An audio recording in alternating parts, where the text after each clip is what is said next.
Action. Bismillahirrahmanirrahim. Assalamualaikum warahmatullahi wabarakatuh. Sahabat Charlie, sahabat Tokyo Syam Official, sahabat Sudmaktan, dan sahabat Gus Aziz Jazuli LC MH. Kasih lengkap nama LC MH karena lulusan Tarim ya. Selamat datang di podcast kita pada malam hari ini. Semoga teman-teman dalam kerajaan Al-Qiyat dan Allah Subhanahu wa Ta'ala. Amin amin ya robbal alamin. Ya, kita ngumpul lagi ya. Sekian lama udah nggak ngumpul, masing-masing membuat narasi masing-masing membuat edukasi masing-masing sendiri ya. Terus Haikal dengan menulis artikel di Facebook, kemudian Gus Rocky dan saya di pembahasan di YouTube, dan Son ada Al-Kutub di Pak Haji Jazuli yang selalu live tiap malam membahas kajian-kajian terkait dengan topik Islam.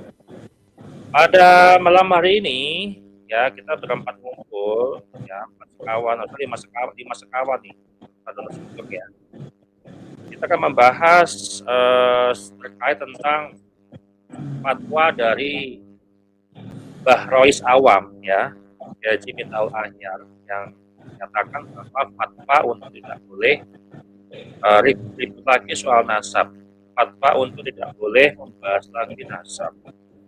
Dan kalau kata Habib bahwa Rois Awam ini orang yang alim, tapi orang alim ini kok bisa ketipu dengan nasab dongengnya dari Alawi? Ini yang menjadi pertanyaan yang mungkin ini bisa kita bedah. Kalau memang Rois Am itu diposisikan keilmuan tertinggi di dalam Nahdlatul Ulama, dan kalau memang betul-betul beliau ini adalah ulama yang paling alim, paling menguasai kitab tertinggi, paling memahami metodologi keilmuan Islam, maka muncul pertanyaan yang sedikit menggelitik di publik. Mengapa justru pada isu nasab Alawi ini yang sedang dipersoalkan justru membahas terkait historis, manuskrip, bahkan ilmiah, akademik, justru tidak terlihat sikap kritis yang sama. Kalau misalkan ini murni soal keyakinan, atau mungkin faktor budaya, atau faktor psikologis, atau juga ada sebuah struktur sosial yang begitu kuat, sehingga ulama besar pun sulit untuk keluar dari pengaruhnya, bahkan terkekang, bahkan tersandra ya, dengan narasi nasab Alawi yang sulit sekali untuk bisa kita verifikasi. Nah, sebelum kita diskusi pada tema pada malam hari ini, kita akan putarkan terlebih dahulu video yang menjelaskan bahwa ada fatwa dari Mbah Rois Awam ya, ini Ahyar. Nah, kita saksikan bersama-sama. Bahas nasab, gak enak, kita harus bersatu. Saya bilang, nah, betul itu. Saya setelah mendengar fatwa dari Rais Am Nahdlatul Ulama, saya putuskan untuk berhenti membahas nasab. Sebab idza jaa nahrul akbar saqata nahrul asghar. Wa fi qaul idza jaa nahrul akbar saqata nahrul ma'kil nahru aklik. Kalau ulama terbesar di Indonesia sudah memberikan fatwa, orang-orang kecil seperti saya tidak layak lagi berbicara. Tapi siapa yang berani menentang ulama yang paling alim di Nahdlatul Ulama saat ini, fahuwa jahilun murakkab.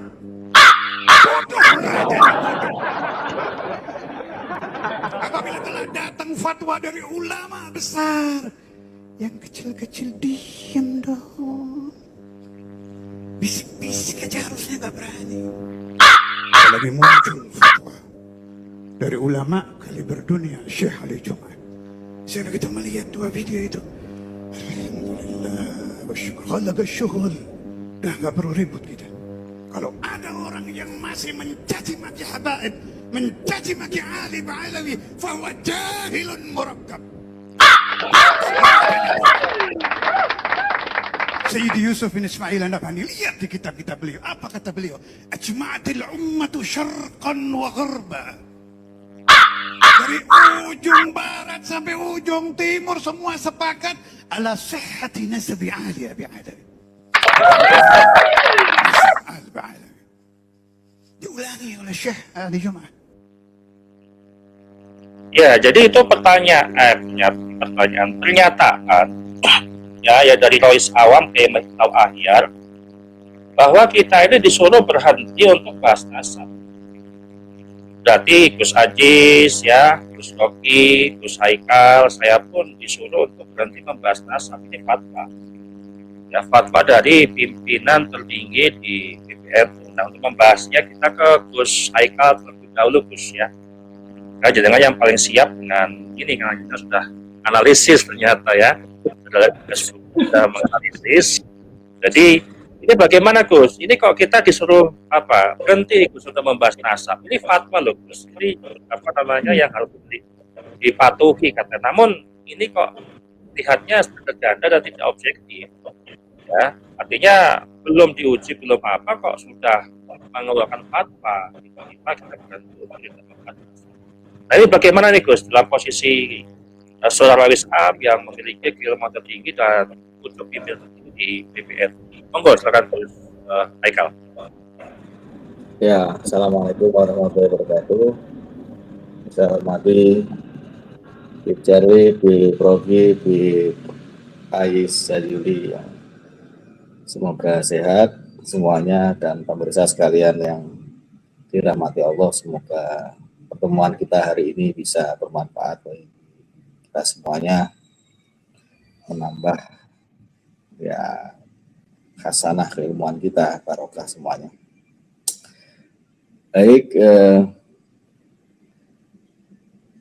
Rois Am yang tadi dikatakan mempunyai fatwa tidak boleh membahas nasab dan sebagainya, yaitu ini Rois Am itu kedudukan organisasi. Ya.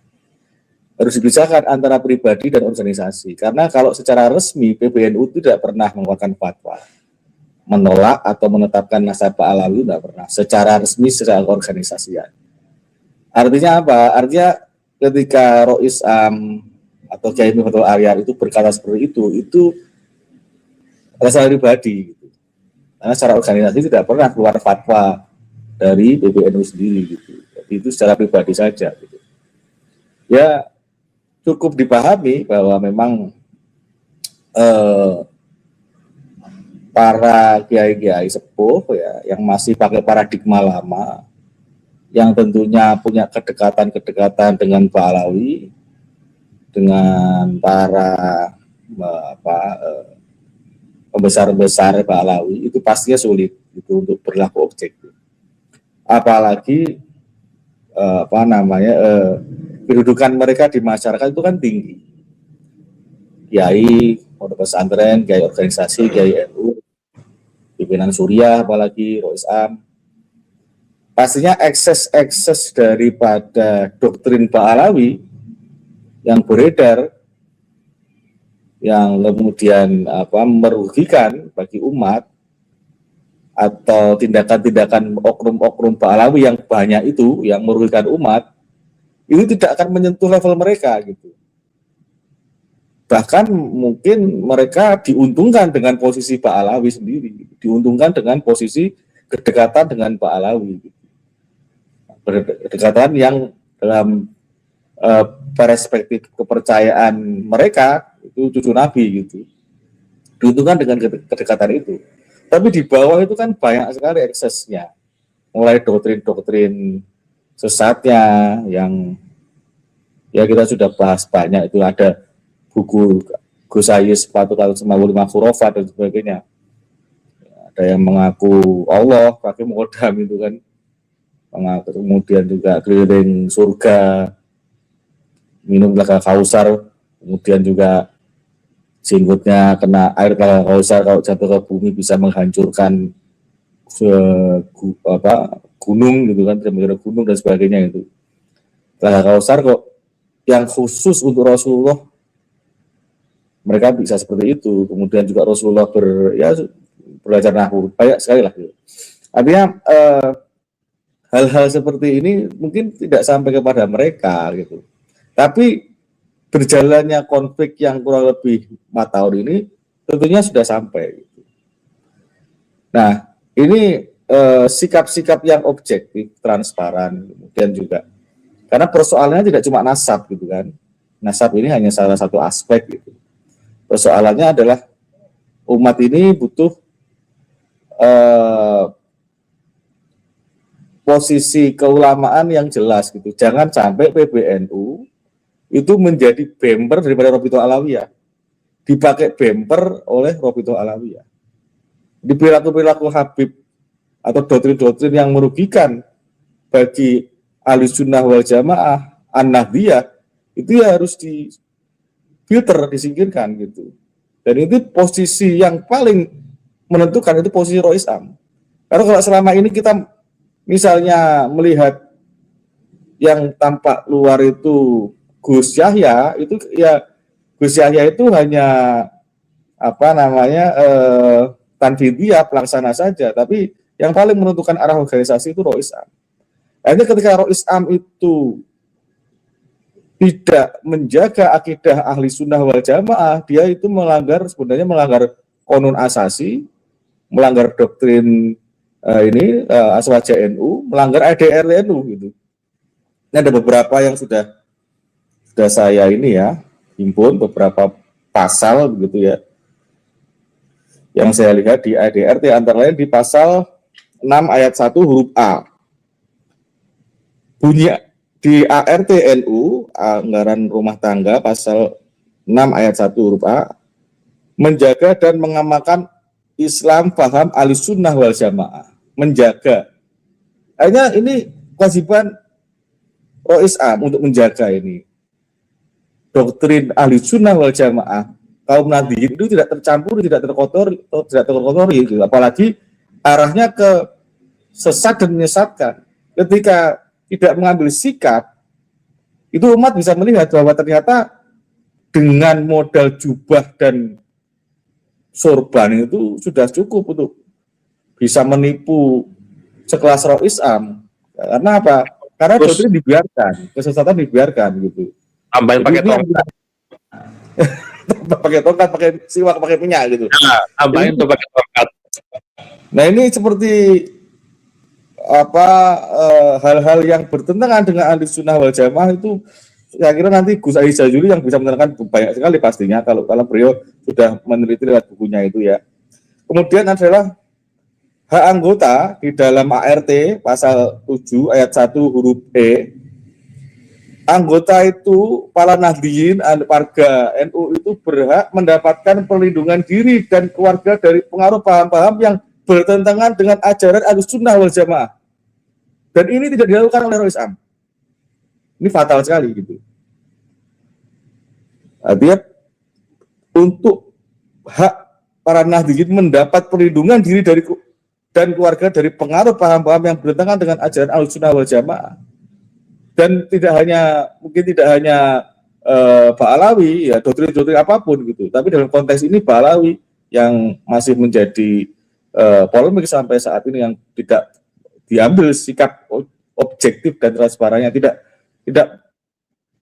seolah-olah kalau sudah nasab ini dipercaya oleh mereka, yang kemudian doktrin-doktrin ini tidak disinggung juga, dipercaya juga sebagai sebuah ajaran, itu kan berbahaya sekali gitu bagi akidah gitu. Kemudian juga pasal anggaran dasar pasal 18, ART pasal 57 ayat 2, tugas wewenang Suriah ya, beliau karena ketua Suriah di dalam PB. Suriah bertugas merumuskan kebijakan umum organisasi, mengarahkan dan mengawasi tanfidiyah, membina dan mengawasi pelaksanaan pusat-pusat perkumpulan gitu. Jadi sebagai pimpinan tertinggi, Rois Am membiarkan banyak hal yang ketimpangan-ketimpangan ini, baik akhirnya eksesnya sampai ke ranting-ranting warga NU ini dirugikan gitu. Karena pembiaran secara organisasi, tidak ada tindakan organisasi. Jadi ketika sikap ini tidak diambil, ya publik akan terus tersesatkan. Itu kan tugas mereka gitu, tugas mereka. Dan ini selama ini diambil alih oleh orang-orang seperti Gus Aisyah Juli, seperti ya banyak juga disinggung oleh Kiai Nur Ihya, banyak disinggung oleh mungkin juga Kiai Imad dan lain-lain yang mungkin dalam hal ini kebetulan ada di pihak yang protesis dari Kiai Imad gitu. Padahal itu bukan persoalan cuma protesis dan ini persoalan akidah soalnya, sudah itu akidah. Oke, kalau misalnya persoalan nasab. Nasab itu yang mensyaratkan kitab sejaman itu kan mereka dulu. Tahun 2018 Robitul Alawiyah itu mengeluarkan surat keputusan bahwa Wali Songo itu tidak sambung nasabnya Rasulullah ke Rasulullah karena tidak punya bukti sejaman. Ketika kemudian tahun 2022 itu syarat kitab sejaman itu disyaratkan oleh pihak pengklaim nasab itu yang namanya ini Robitul Alawiyah, mereka justru menolak dengan klaim ijma, dengan klaim surah wal ijma. Padahal yang pertama kali mensyaratkan mereka gitu. Jadi munafik sekali mereka akhirnya kan gitu. Yang mensyaratkan DNA siapa? Mereka sendiri. Kemudian juga ketika DNA mereka haplogrupnya tidak ini sesuai dengan keinginan mereka, tidak serumpun ya, tidak sama dengan mayoritas dari keturunan Rasulullah J1, mereka mengharamkan, bahkan mengklaim bahwa ini tidak valid. DNA itu tidak bisa menyambungkan nasab yang jauh, gitu kan? Ada klaim-klaim seperti itu, ada pendapat seperti itu. Padahal ahli DNA sendiri tidak berkata seperti itu, gitu. Ahli DNA sendiri mengatakan bahwa dari laki-laki itu tidak bisa berubah. Artinya kalau haplogroup itu persebaran itu kan ada keilmuan sendiri. Jadi mereka justru berpendapat atau mengeluarkan fatwa, tadi dibilang fatwa itu, yang itu di luar ranah keilmuannya. Dan bahkan di wilayah nasab ini wilayah sesuatu yang bukan wilayah fikih. Jadi tidak ada hukum sebenarnya, tidak hukum ijma, tidak ada klaim-klaim seperti itu. Itu kan ranah fikih. Nasab ini ranah sejarah, ranah pembuktian gitu. Masa anak siapa, bapak siapa di ijma itu kan sangat lucu gitu kan. Jadi kalau ada klaim-klaim pengakuan pun bukan alat bukti kan gitu. Mereka selalu begitu, dari timur ke barat, utara, selatan, mengakui. Nah, pengakuan itu bukan alat bukti. Mau ulama sebesar apapun, kalau mengakui tidak pernah menghadirkan bukti, ya buat apa? Mau presiden yang berbicara, tapi kalau tidak ada buktinya, mau posisi keagamaan, mau posisi tertinggi seperti Rois Am, kalau tidak membawa bukti, ya buat apa gitu. Kan gitu. Hanya sebatas ini saja, klaim-klaim kosong gitu, yang selama ini dilakukan oleh mereka untuk ya menghegemoni tadi, tidak objektif, dari dulu tidak pernah objektif. Ya kalau mereka mau pembahasan nasab ini berhenti, ya berhenti juga mereka untuk mengaku cucu Rasulullah, bubarkan Robitul Alawiyah kan begitu. Koreksi sendiri kitab-kitab mereka, coba objektif, duduk bersama lewat forum-forum yang objektif ilmiah di universitas, ulama dihadirkan, ulama nasab dihadirkan, ahli-ahli dihadirkan kan begitu. Bagaimana dari semua ini yang biar objektivitas itu muncul kan? Kalau mau berhenti ya mari gitu kan, sama-sama duduk bersama dan sama-sama dengan pikiran yang sehat gitu, dengan pikiran yang objektif. Gitu dulu Mas Salim. Baik. Nah ini kan kalau kita lihat ya Rois PPNU itu dari tahun ke tahun, dari hari ini sampai dengan yang masa lalu sampai Rois Akbar Haji Hasyim Asy'ari itu kan sebagai penjaga ilmu. Nah, cuma Rois Am yang sekarang ini kok agak beda. Ini saya melihatnya adalah sebagai penjaga tradisi. Harusnya kan kalau NU itu kan yang kita lihat selama 20 tahun itu kita memiliki tradisi tabayun, kemudian tahqiq, kemudian verifikasi bukti atau titik kitab, kan, riwayat. Nah, tapi kok jatuhnya ketika ngomongin nasab, isu nasab ini kok nggak objektif. Nah ini kan tanda kutip publik itu bisa menilai, oh berarti Rois Am itu memang yang hari ini gitu ya, bukan penjaga ilmu tapi penjaga tradisi, artinya penjaga kepentingan kelompok Balawi. Nah kalau ini dilanjutkan ke depan nih, kalau kemarin kata Ubed kan bakal akan menjadi PBNU dengan kemunduran yang sangat mendalam, bahkan seperti halnya PBNU memulai dari nol, kan. Nah, ini bagaimana Gus Rocky untuk menyikapi hal ini? Rois Am ini penjaga ilmu atau penjaga tradisi Balawi? Monggo, silakan Gus Rocky. Siap, terima kasih Kang Charlie yang sama kita hormati Gus Haikal, Gus Aziz Jazuli, para viewers semua di masing-masing kanal. Sebelum secara langsung menjawab pertanyaan Kang Charlie itu, izinkan saya mengeksplorasi dari apa yang ditampilkan tadi oleh Kang Charlie.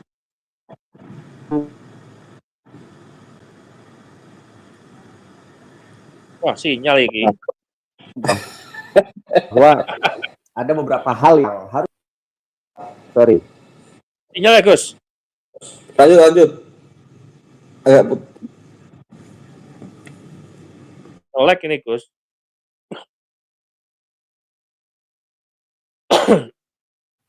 Halo, cek. Ada? Aman? Ada, Gus, tapi agak lemot ya sinyalnya ya? Iya, ini sorry, sinyal saya ada serangan kayaknya ini dari kutub. Lanjut, Gus. Gimana? Lanjut ya? Lanjut ya, iya. Oke, Yang penting suara ya, tadi dipaparkan dulu dari Bapak Habib siapalah tadi tuh, Bil Fakih ya.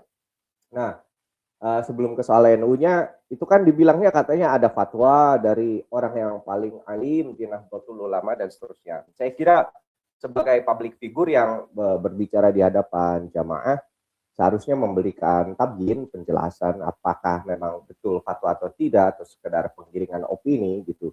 Dan memang ini penting sekali sih untuk jadi satu standar moral untuk orang-orang yang memang tampil sebagai figur publik, apalagi dikenal sebagai edukator, pendakwah dan seterusnya, untuk memberikan informasi yang valid, yang teruji, yang benar. Dikatakan tadi bahwa fatwa orang paling alim di Nahdlatul Ulama, tetapi kan standarnya ya nggak begitu. Fatwa nomor berapa kalau MUI gitu kan, kalau tidak salah subjek yang juga, saya tidak menyebut individu ya, saya menyebutnya sebagai subjek. Dan please bedakan antara subjek dengan individu. Artinya saya tidak menyerang individu, saya menyerang subjek ya. Apakah memang itu fatwa? Karena subjek yang kita kritisi malam hari ini juga pernah menjabat Ketua Umum MUI. Kurang lebih kalau di MUI itu kan kalau fatwa ya, metodologinya ada cara mengistinbat hukum hingga keluar fatwa itu bagaimana, ada approaching-nya, ada pendekatannya, ada proses bahih di situ hingga nanti dituangkan pada simpul. Atau memang mungkin melalui forum Bahtul Masail Nahdlatul Ulama bisa, tetapi juga tidak ditemukan soal itu. Artinya apa? Ada kekeliruan yang disampaikan oleh Bapak Habib tadi di awal, itu bukan fatwa. Kalau ya fatwa, sumber istinbat hukumnya apa? Apakah Al-Quran, hadis, gitu kan? Yang mana dua itu yang paling otoritatif, ataukah ijma? Kalau soal dalil ijma itu kan udah dibantah habis-habisan tuh sama Kiai Imad, Kiai Ubed, bahwa ada santri-santri Kibin itu yang memberi video bahwa sudah diijma dan seterusnya. Tetapi kan dikoreksi itu akhirnya oleh misalnya Kiai Ubed, beliau artikel soal itu khusus dan kita pernah membahas itu dan kita juga mengujinya dan memang ilmiah apa yang disampaikan oleh Kiai Ubed, bahwa apa yang disampaikan pembelaan dilakukan oleh para santri-santri yang mengatakan bahwa nasabah alwi itu diijma, yaitu keliru total. Nah, apalagi kias, kita mau kiasnya kemana? Wallahu a'lam bishawab. Pendekatannya apakah menggunakan itu tadi? Kalau balik lagi Al-Quran hadis tidak ada gitu kan. Bahkan Kiai Imad di dalam bukunya yang berjudul Mengapa Penting Mengetahui Nasab Alwi Bukan Keturunan Rasul, itu juga kan memberikan definisi yang strict tentang siapa itu Ahlul Bait, siapa itu Zuriyah dan seterusnya. Nah, jadi mau pendekatan apa tuh?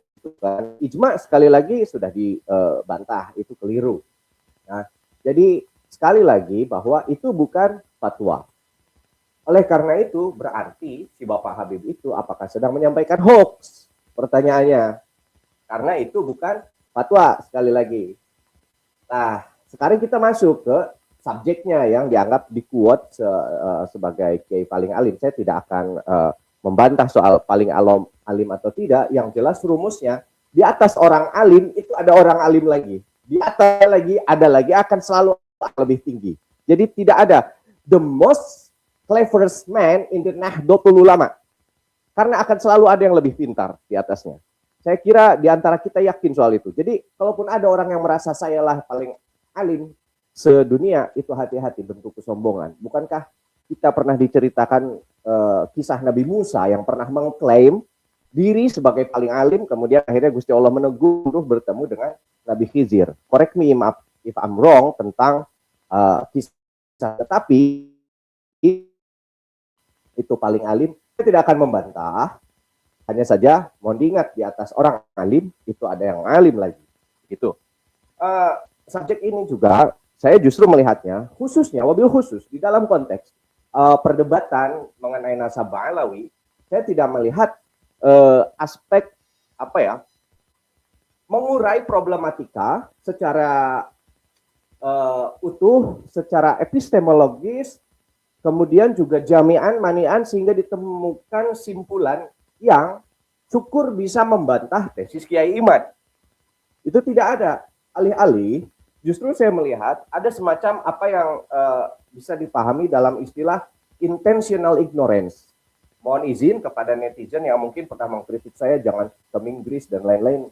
Mohon maaf karena terkadang saya sehari-harinya harus menggunakan bahasa itu. Saya tidak punya teman di Inggris yang orang Indonesia itu sangat sedikit sekali. Tetapi intinya apa itu intentional ignorance? Itu ketidaktahuan yang memang sifatnya itu disengaja. Emang nggak pengen tahu gue soal itu gitu. Bodoh amat, gitu loh. Bodoh amatnya kenapa? Nah ini yang harus ditanyakan kepada subjek tersebut. Kenapa nggak mau tahu? Kenapa nggak mau mengkritisi? Gitu. Kenapa tidak mau mencari kebenaran tentang klaim nasab Ba'alawi? Jadi alih-alih dikatakan the cleverest about this subject, gitu kan, paling pintar terkait dengan topik nasab Ba'alawi, justru saya melihatnya ada intent. Kenapa? Wallahu alam. Apakah ada relatif yang mungkin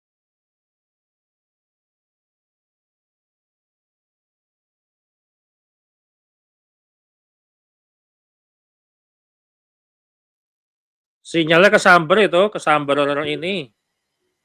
Apa? putus-putus ya? Kesambar Nah itu Prof. ketika intentional ignorance ini malah berupaya dilindungi secara apa namanya itu, secara keorganisasian, ya, baik secara direct, secara langsung maupun tidak langsung. Disinilah kita temukan semacam crack, semacam ada patahan yang seharusnya tidak dilakukan hal semacam itu oleh kelasnya pimpinan tertinggi organisasi Islam terbesar di dunia. Yang mana harus dibedakan kalau memang intentional ignorance-nya itu terkait hubungan-hubungan relatif, jangan dibawa ke ranah organisasi seolah-olah NU mensahihkan, NU mengisbat, NU memvalidasi, NU mengakui. Wow, apakah iya demikian? Akhirnya di situ kita temukan, untuk mengatakan korup mungkin terlalu kasar, tetapi paling tidak ada misunderstanding tentang how to govern, tentang bagaimana mengelola keorganisasian, bahkan mengelola isunya, gitu loh. Nah, disinilah masuk mengenai NU tadi. Saya justru malah semakin kritikal tentang ini. Ada semacam paradigm shift, ada pembelokan paradigma di mana sejak awal munculnya NU itu, sepanjang saya baca sejarahnya, selalu menantang hegemon. Baik itu hegemon di level global, yang tidak terbatas pada segmen agama tertentu, misalnya bahwa NU turut serta aktif melawan kolonialisme Belanda yang dalam konteks itu bersama sekutu, ada pasukan Inggris juga, ada Amerika Serikat juga, dan seterusnya. Juga NU kritikal, resisten terhadap hegemon di dalam konteks agama yang waktu itu happening di di Arab Saudi, yang kemudian sekarang jadi Arab Saudi. Apa itu? Wahabisme. NU mencoba melawan hegemon Wahabisme di sana. Wahabisme itu menyebar, membuat teror sampai merubuhkan situs-situs bersejarah, makam-makam para sahabat dan seterusnya. Nah, dan itu berlanjut ya sampai era Gus Dur, sampai era Kiai Said Akil Siraj juga begitu. Tetapi kok hari ini ada paradigm shift semacam NU tidak lagi resisten atau bahkan NU tidak lagi berani untuk kritikal terhadap hegemon-hegemon yang ada. Nah, pertanyaannya kemudian kita uji apakah Ba'alwi layak dikatakan hegemon. Sejauh ini memang kita cepat-cepat menganalisis, ya tentu saja menghegemoni secara media lah, secara kampanye-kampanye mereka mengatakan bahwa kami turunan Rasulullah, di dalam diri kami mengalir darah suci kakek kami, gitu kan. Kemudian juga bahwa kakek kami Mi'raj 70 kali, kami harus dihormati dan seterusnya dan seterusnya. Itu adalah hegemon secara implisit, tidak secara langsung, dengan menggunakan apa yang disebut di dalam kajian strategis sebagai soft power. Beda dengan hegemon zaman dulu kolonialisme menggunakan senjata dan seterusnya, tetapi kalau ini menggunakan soft power, media, propaganda, pengajian, balutannya pengajian, isinya mungkin indoktrinasi dan seterusnya, begitu Kang Charlie. Sorry untuk sinyal yang buruk. Oke. Jadi kalau kita lihat ya, problem polemik nasab itu di antara ada PBNU dan ada MUI, dan MUI harus memberikan fatwa terkait tentang ajaran khurafat. Ini kok diam? Ini kan pasti menjadi tanda tanya. Dan kalau kita melihat seperti halnya narasi-narasi mereka itu membolak-balikkan fakta, dan kita bisa melihat fenomena ini disebut dengan semacam kayak dimensi cermin. Misal yang kemarin tadi ya, video saya membantah siapa tuh yang suka di Facebook, mungkin Gus Haikal yang suka paham di Facebook, siapa itu ya yang PSA belakangan itu tiba-tiba ganti Sayyid gitu kan. Artinya memberikan narasi bahwa Mukimat itu menyusup di NU. Nah, ini apa nggak kebalik? Justru mereka itu yang menyusup ke NU, NU kemudian MUI dan elemen-elemennya, sehingga kita itu disuruh untuk dibungkam terkait tentang titik nasab. Nah, kalau dibungkam titik nasab nggak boleh bernarasi atau nggak boleh membahas nasab, ya nanti channelnya Gus Wali sepi lah itu. Channelnya Gus Wali nggak rame itu nantinya gitu kan, nggak akan banyak yang nonton, pasti kan gitu. Nah, kita ke Habibana Aziza Sulillah ini kostumnya sudah kayak Raden Mas Tumenggung ya. Raden Mas Tumenggung Jogja Semar Kerto ya kan. Nah, ini saya membicarakan tentang keilmuan ya. Kan kalau Islam itu kan penjaga ilmu, dan kalau kita lihat kok data modern, keilmuan modern itu diabaikan. Penjaga ilmu itu kan berarti ilmu itu berkembang di masa-masa yang akan datang. Nah, dari sudut pandang Islam sendiri bagaimana, bahwa ilmu itu ada batasannya. Apakah ilmu itu juga bakal mengadopsi atau berkembang sampai dengan ilmu modern atau seperti apa? Dan mengapa kok Islam ini seolah-olah diasosiasikan sebagai penjaga ilmu, tapi kok tidak benar-benar menjaga gitu loh. Nah, ini seperti apa nih, Pip? Assalamualaikum warahmatullahi wabarakatuh. Salam semuanya ya. Habibana Charlie Jailani sebagai tuan rumah. Sahabat-sahabat Habibana Rogiul Syam yang tentu pandangan-pandangannya itu selalu ditunggu-tunggu oleh teman-teman di Zen ya. Itu juga dengan Habibana Haikal ya, yang selalu aktif terus di TikTok dan juga Facebook serta YouTube-nya. Dan teman-teman jangan lupa untuk subscribe, like, share, komen untuk channelnya Habibana Haikal dan juga Habibana Rogia. Kalau Habibana Papa Zara itu jangan, nggak usah, nggak perlu. Nah, udah banyak. Oke, sebelum saya mulai nih, ya. Maju lah, Be. Allah ya, ini. Ah,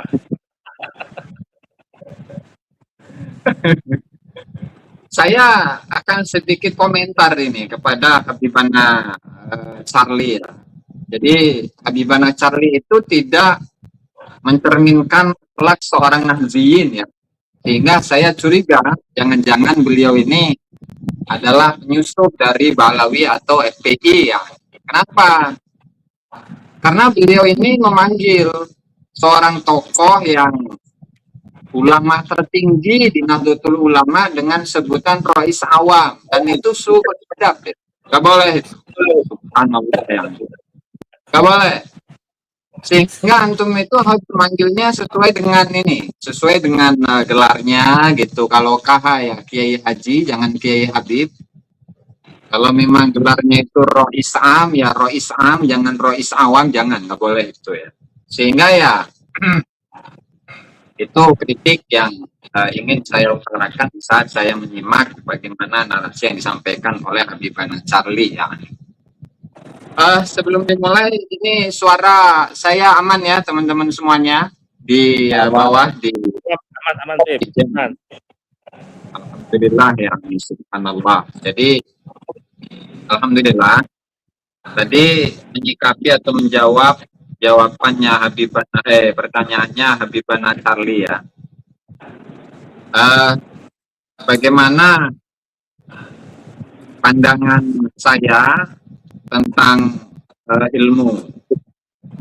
Seolah-olah Islam ini tidak apa istilahnya ya, tidak menggunakan keilmuannya. Apakah memang apa yang disampaikan melalui ucapannya Habib itu menunjukkan akan kualitas keilmuannya atau bagaimana? Nah, kurang lebih begitu yang saya ini, Beb ya. Bismillah. Jadi begini loh, Beb. Kalaulah seperti yang disampaikan oleh Habib itu yang ceramah itu namanya Al-Habib Abdul Qadir bin Abdullah bin Abdul Qadir Bilpegi. Jadi beliau ini adalah seorang putra dari Al-Wali Al-Qutub, sahib Malang. Tuh, itu satu. Kemudian yang kedua itu 7 juta hadis. Oh ya, Al-Wali Al-Qutub, Al-Muhaddis, imam segala macam lah, luar biasa pokoknya. Kemudian yang berikutnya itu tentu saat ini dari kalangan Balawi itu apa ya, perlu untuk mendekati kalangan kiai-kiai yang statusnya itu adalah mugibin. Sehingga meskipun statusnya itu bukanlah seorang ulama yang tertinggi di NU, ya maka untuk pencitraan ya dan juga untuk melegitimasi apa yang diinginkan oleh dirinya dalam rangka melegitimasi nasabnya, ya sehingga dia itu dengan berat hati mungkin menganggap bahwa Kiai Haji Miftahul Ahyar itu adalah ulama NU yang paling tinggi. Sementara menurut saya ya nggak seperti itu juga, karena kalau dibandingkan dengan misalkan Kiai Haji Ma'ruf Amin, Kiai Haji Said Akil Sirot itu jauh. Karena kalau Kiai Haji Ma'ruf Amin itu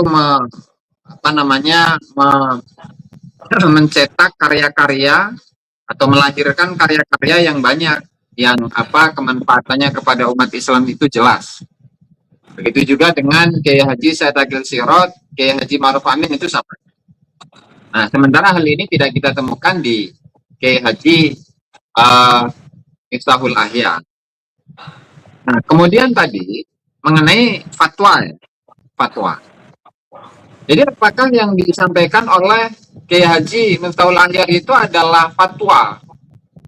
Sementara fatwa itu adalah ini definisinya itu bayanul hukmi syar'i limas'alatin ma bina'an ala su'alin yuwajjihuhu syakhsun aw majmu'atun ila syakhsin mu'ahalin lil ilmi biddin istidlalan bil adillati syar'iyyah.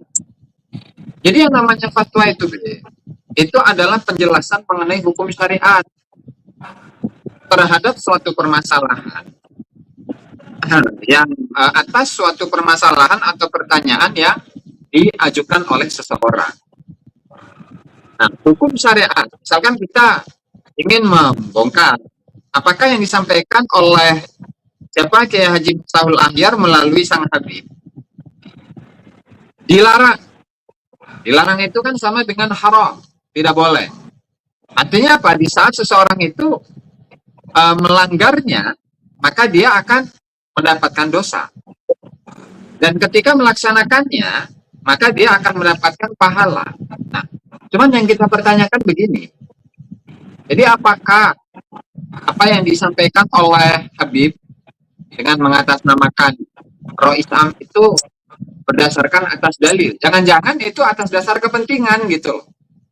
Bukan berdasarkan atas dalil, bukan berdasarkan argumentasi, atau karena posisi yang memang sudah terpojok, sehingga ya dia mengeluarkan statement tersebut atau yang diatasnamakan sebagai sebuah fatwa. Nah, lalu terkait dengan keilmuan, banyak ayat Al-Quran, hadis Nabi, dan seterusnya, dan itu pun juga sudah diulas secara tuntas oleh Hadratus Syekh Kiai Haji Hasyim Asy'ari dalam Adabul Alim Al-Muta'alim, ya, Adabul Alim Al-Muta'alim. Sudah begitu banyak yang diantaranya itu yarfa'illahu alladhina amanu minkum walladhina utul ilma darajat. Nah, kemudian dalam ayat yang lain wa ma utitum minal ilmi illa qalila, wa ma utitum minal ilmi illa qalila, dan seterusnya lah. Artinya apa? Di sini wa ma utitum minal ilmi illa qalila, dan tidaklah kalian itu diberikan ilmu oleh Allah Subhanahu wa taala kecuali sedikit. Sehingga di saat kita ini diberi ilmu yang sedikit oleh Allah Subhanahu wa taala, ya harusnya kita menimba, menambah, mengejar apa yang tidak ketahui, supaya kebodohan yang ada dalam diri kita ini atau kekurangan keilmuan yang ada dalam diri kita ini itu bisa berkurang. Artinya kebodohan kita itu sedikit berkurang gitu. Sehingga nggak bisa kita itu menggunakan kaidah husnudzon. Pokoknya nasabah alawi sambung ke Rasulullah. Oh, nggak bisa. Justru narasi-narasi seperti itu menunjukkan bahwa dirinya kurang berilmu, tidak berilmu malah. Kenapa? Ya, bagaimana dia bisa dikatakan sebagai seorang yang berilmu? Sementara saat ini Allah Ta'ala itu sudah membukakan segala macam informasi, segala macam ilmu pengetahuan, dan mengaksesnya itu dengan mudah. Makanya kenapa sampai Al-Imam Taqiyuddin As-Subki dalam sebuah kitabnya itu mengatakan bahwa di zaman ini salah satu ulama yang hidup pada abad ke-8 Hijriyah loh. Seandainya ada seseorang yang saat ini hidup, kemudian dia mempelajari segala macam ilmu pengetahuan yang sudah dibukukan oleh ulama-ulama di abad-abad yang sebelumnya, maka dia layak, pantas, dan memiliki potensi untuk beristihad atau untuk menjadi seorang mujtahid mutlak, begitu. Nah, ini di abad ke-8 Hijriah, artinya kurang lebih 700 sampai 800 tahun yang lalu. Nah, di tahun-tahun segitu banyak ilmu-ilmu, misalkan dalam ilmu fikih banyak, dalam ilmu tafsir begitu banyak ulama yang mengkodifikasikan ilmu-ilmu yang sebelumnya tidak pernah tertulis, tidak pernah dibukukan, tidak pernah dikodifikasikan. Belum hadis, belum tafsir, usul fikih, qawaid fikih, kemudian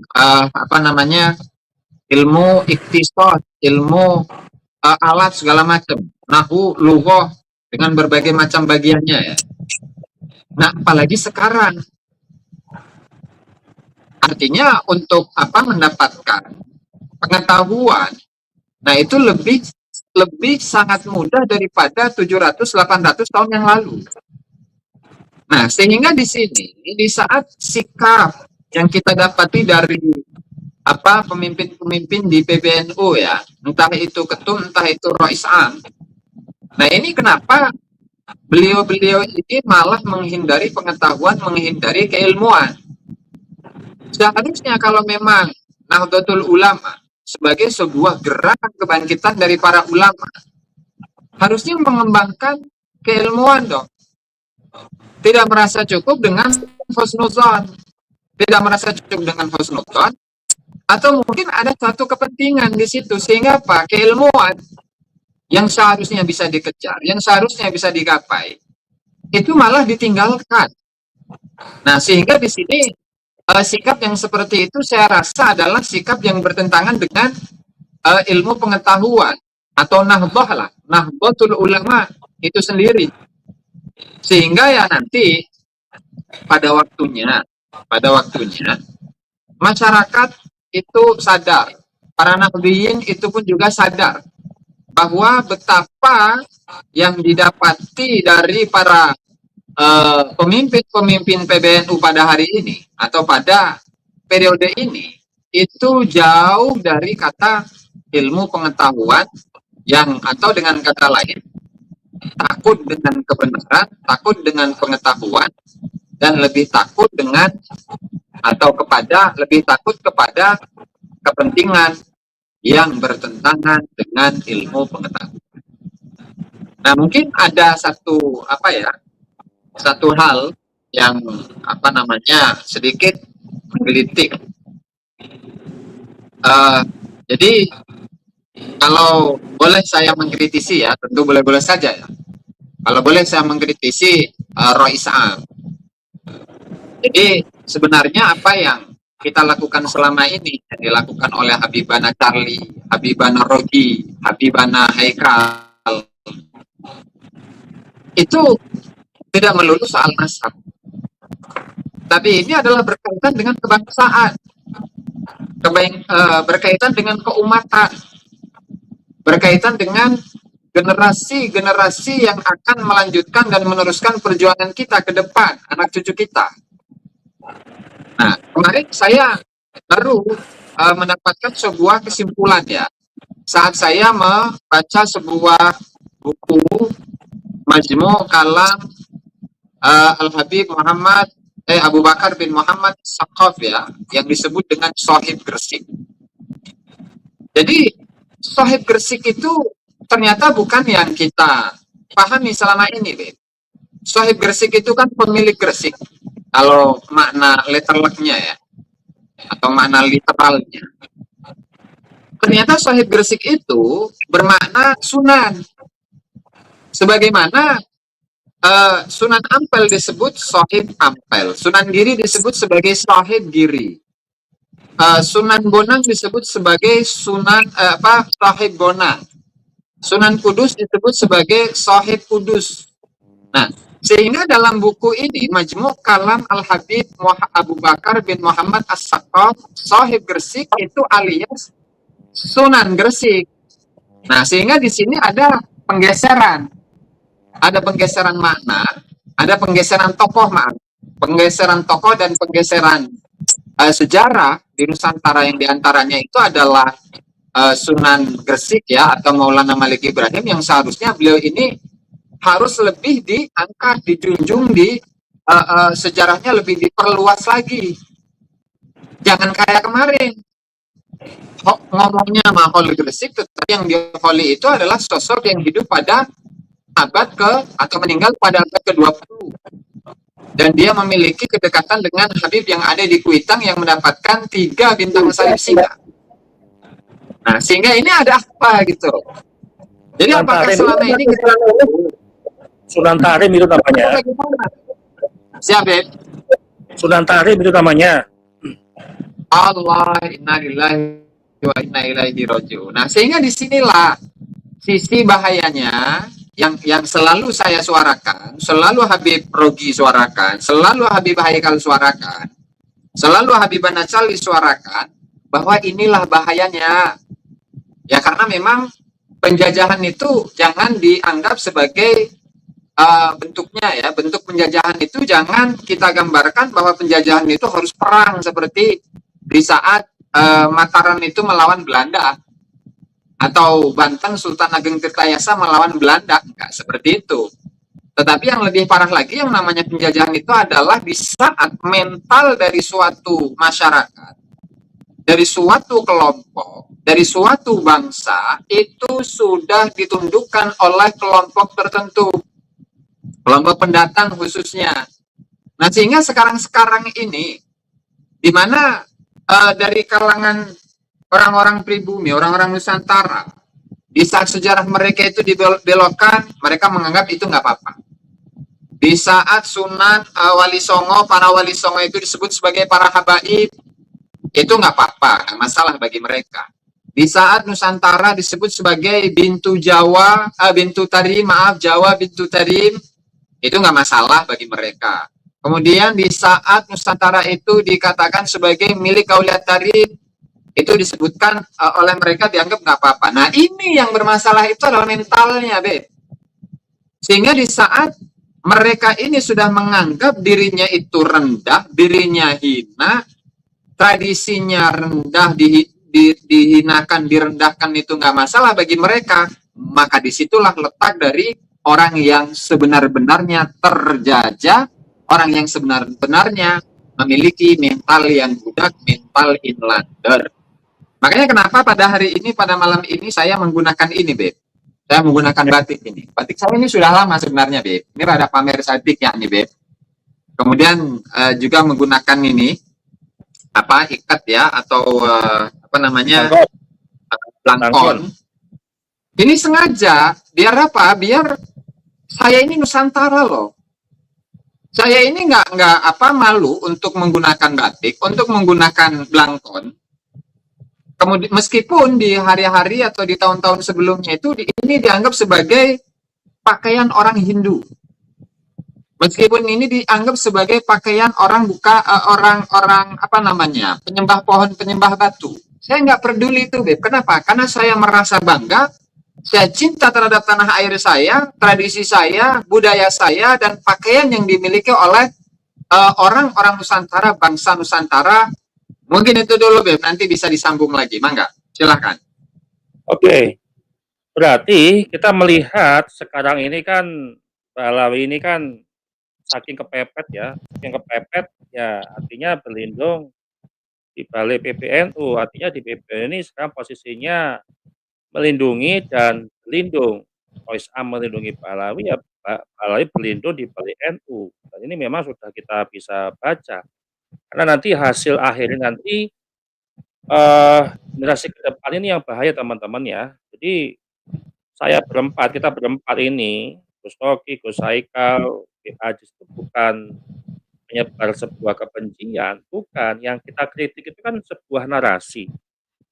Ya, kalau kita menghormati orangnya, tentu kita menghormati orangnya, tapi narasi ini yang berbahaya bagi bangsa dan negara, bahaya bagi umat Islam juga. Kalau misalkan khurafat itu dibiarkan, tidak ada fatwa dari MUI terkait khurafat, tidak ada tindakan juga dari pemerintah terkait sejarah dibelokkan. Nah, bagaimana generasi kita? Saya nggak tahu apakah Gen Z ini mengenal Habib atau enggak, saya belum tahu juga. Artinya anak-anak kita ini nanti yang sekarang masih SMP itu mengenal Habib atau enggak, atau memang justru generasi X yang terakhir itu yang mengenal Habib. Nah, artinya narasi kita ini selalu narasikan di sosial media itu terkait edukasi supaya tidak ada generasi mendatang itu terpengaruh, terhegemoni dari Balawi yang selalu menggunakan nasab, yang selalu mengunggulkan nasab, mengunggulkan klannya, paling istimewa, paling privilege, paling mulia, dan seterusnya. Bahkan khurafat-khurafatnya pun juga itu berbahaya bagi kita. Baik, kita ke Gus Haikal. Ini sedikit saya mau ngomong tentang persiapan muktamar ya, karena di sini orang yang paling paham terkait NU ya Gus Haikal lah. Ya, di ART ini terutama di hukum ya. Dan saya ada berita ya sedikit membahas tentang muktamar, itu sudah dibujuk ke ini nanti tinggal berapa hari lagi ya, itu menjelang Agustus ya kalau nggak salah, itu akan dilaksanakan muktamar NU, dan kita berharap Rois Am ataupun ketua umum ini yang memang paham terkait keilmuan. Nah, ini dari surat bukan surat ya, bahwa menjelang pelaksanaan Munas Konbes, nah, saya tampilkan aja lah ya, bentar. Itu. Bilang. Sedikit.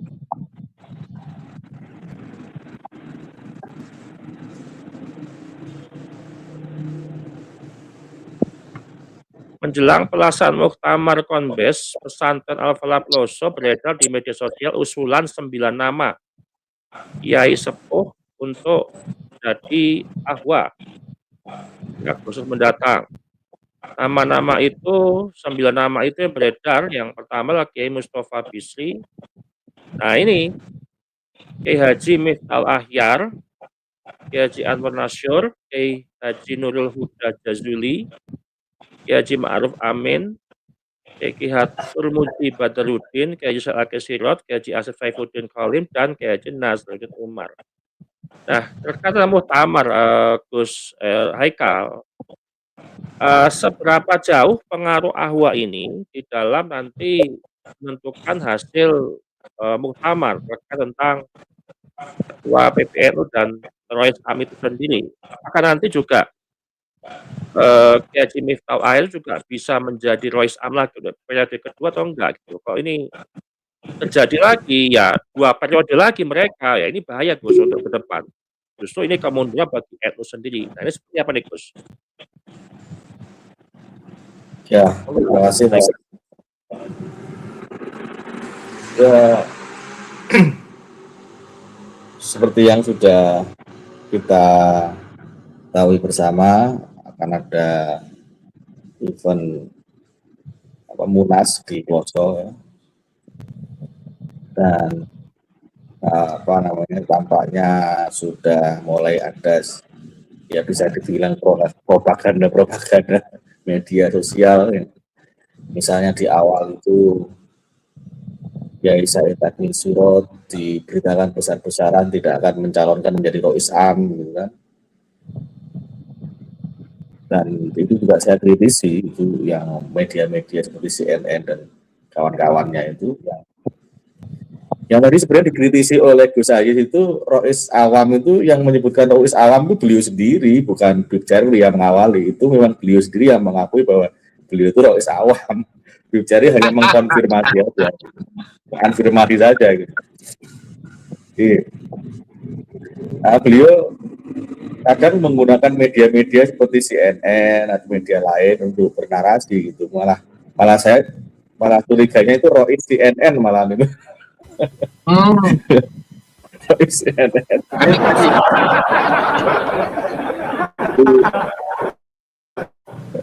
Kemudian juga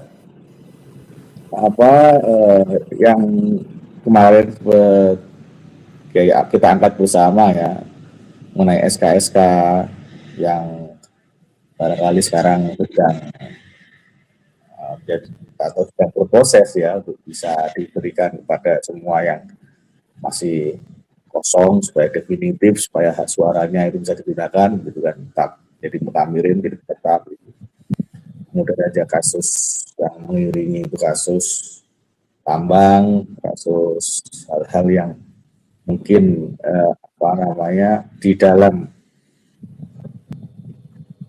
muktamar nanti yang akan datang atau di Munas ya akan dibahas. Itu yang terbaru itu mengenai Perkum Tambang dan Digdaya PBNU, Perkum Tambang dan Digdaya PBNU, dan beberapa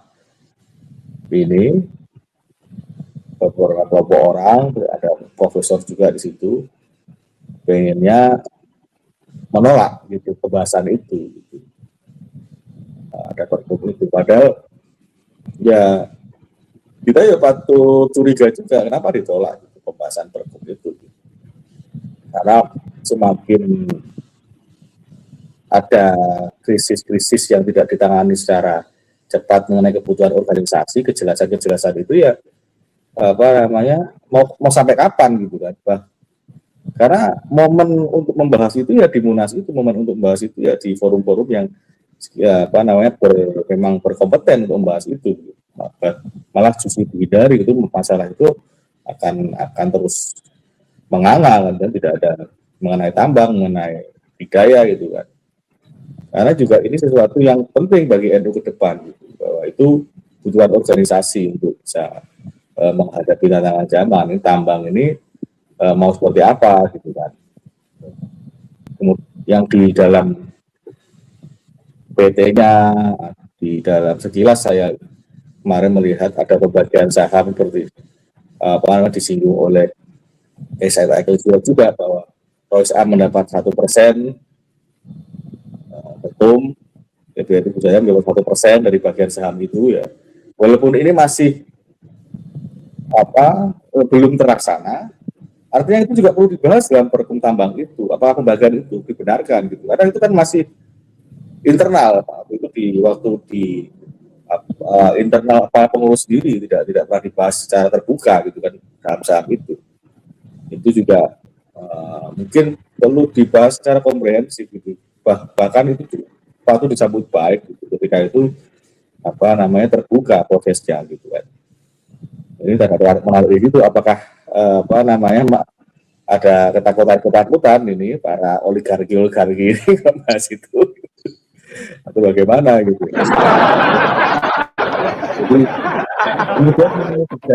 budaya ini kan sistem digital yang itu memang suatu terobosan luar biasa gitu, yang seharusnya itu bisa menjadikan organisasi itu efektif, efisien, karena melalui sistem database, keanggotaan segala macam, kemudian juga organisasi, undang-undang rapat itu menjadi proses yang menghemat waktu, cepat dan sebagainya. Tetapi ketika krisis kepercayaan yang terjadi, seperti yang kita lihat di kemarin itu seolah-olah di daerah itu jadi rebutan kendali gitu kan, rebutan kendali. Pihak keramat bahkan sempat untuk meminta supaya dikdaya itu dibekukan gitu. Bukan pihak keramat, pihak sultan, kalau pihak kubunya Kiai Rizal Ahyar waktu yang lalu gitu. Karena yang otomatis yang mendapat kendali itu ya kan dia selaku pelaksana organisasi Gus Yahya gitu kan. Karena memang itu wilayah operasional gitu kan. Nah ini juga perlu dibahas gitu di dalam Munas itu, di dalam detail-detailnya dikdaya itu seperti apa gitu. Kalau ada peraturan mengenai itu, ya ini perlu kita sambut baik lah gitu. Kecurigaan itu ya dihilangkan selama itu prosesnya seperti yang dibilang Gus Yahya, ya objektif, transparan gitu kan. Semua orang bisa melihat, menyaksikan, bisa memberi masukan para ngamirin, kita musyawarah gitu ya. Kita patut mendorong gitu, supaya bisa terlaksana gitu. Tapi yang dibutuhkan untuk kesehatan organisasi, dan tidak bisa dibilang begitu. Nah, kemudian juga mengenai Kiai Fadil Mustamar ya, PBNU perlu bersikap secara berarti adil ya kepada beliau. Jangan sampai kemudian beliau tidak hadir dalam forum itu gitu. Karena begini, kalau kemudian ada pendapat misalnya, pernah dipecat gitu kan, di dalam organisasi. Pemecatan itu kan juga bukan kehendak, artinya tidak pernah dibuktikan juga kesalahannya gitu kan. Tidak ada proses pembuktian ya sama seperti Gus Yahya ketika dipecat oleh Rois Am. Memang Rois Am khususnya pribadi Miftahul Ahyar ini ketika menduduki jabatan tinggi itu seolah-olah jadi owner gitu loh. Jadi owner gitu kan. Kemarin sempat beredar juga surat instruksi kepada ketua umum, kepada Katib, kepada yang jajaran itu yang seharusnya itu ditanda surat itu secara kolektif kolegial itu harusnya ada ketua, sekjen, Rois Am, Katib Am gitu kan. Itu ditandatangani pribadi sendiri. Artinya itu sebenarnya surat pribadi, tidak organisasi. Walaupun itu menggunakan kop organisasi, karena itu ya tindakan yang tidak ada landasan hukumnya, gitu, tidak ada landasan materialnya. Gitu. Itu juga dikritik banyak pihak kemarin surat, karena berkali-kali beliau begitu dengan sikap seperti itu, bahwa dia belum Kiai Miftahul Ayar saya lihat belum bisa memisahkan antara ini tindakan pribadi dan tindakan organisasi. Seperti yang disinggung oleh Gus Rocky tadi mengenai persoalan nasab ini, itu pribadinya beliau itu dibawa ke organisasi yang kemudian PBNU itu menjadi sebuah institusi yang akhirnya seolah-olah jadi institusi yang membela Robito Alawiyah, institusi yang menjadi member Robito Alawiyah, institusi yang mengisbat gitu kan, seolah-olah jadi seperti itu. Padahal itu pribadinya kayak Miftahul Ayar gitu, bahkan sampai berujung pada pemecatan Imad Sudin kan gitu. Padahal ini sesuatu yang keilmuan yang harusnya bukan ranah yang sampai pada organisasi itu akhirnya ada di dalam pemecatan seperti itu. Harusnya ada tadi seperti yang disinggung oleh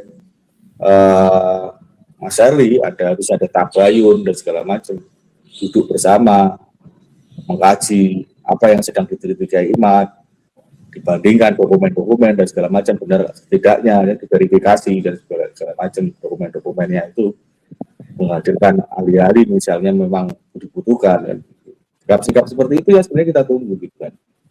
Orang yang paling bisa bertindak secara organisasi justru kontraproduktif terhadap perkembangan ilmu pengetahuan itu sendiri.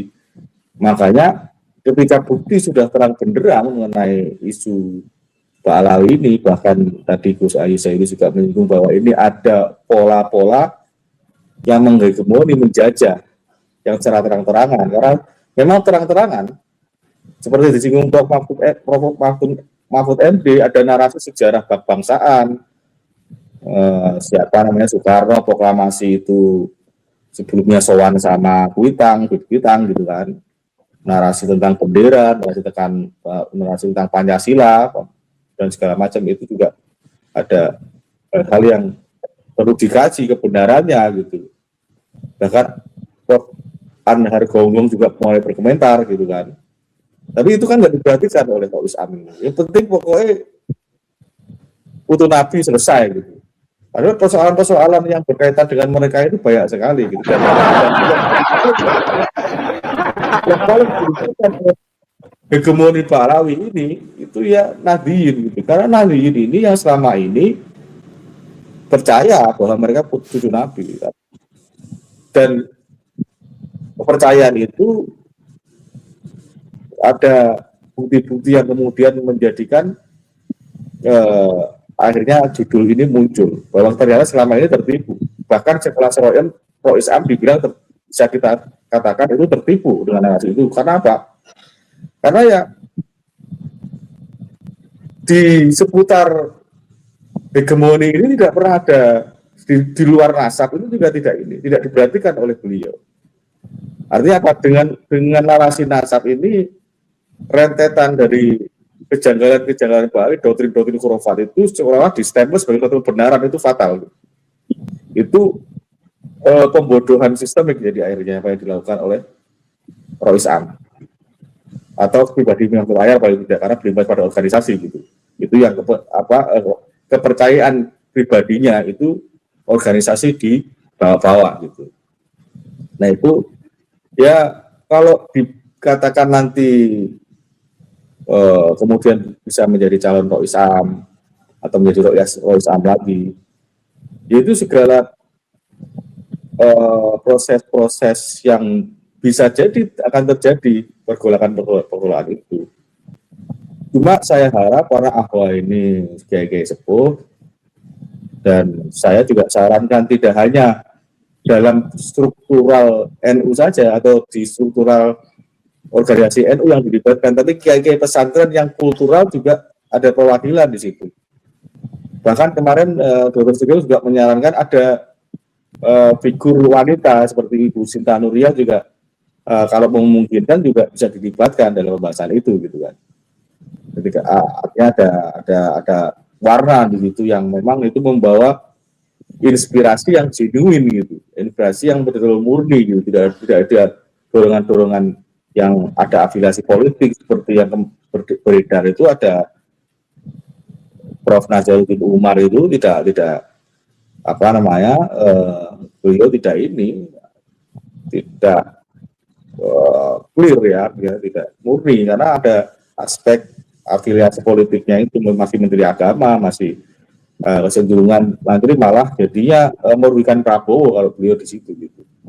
Karena orang pastinya ketika melihat figur Nazaruddin Umar itu pastinya melihatnya Prabowo, ini Prabowo berarti ikut-ikutan kan begitu, jadi terbawa nanti pemerintah malahan. Jadi saya juga curiganya juga maksudnya yang membuat 9 calon awal itu kemudian ada Prof. Nazaruddin Umar itu ya orang-orangnya Prof. Nazaruddin Umar sendiri propagandanya itu.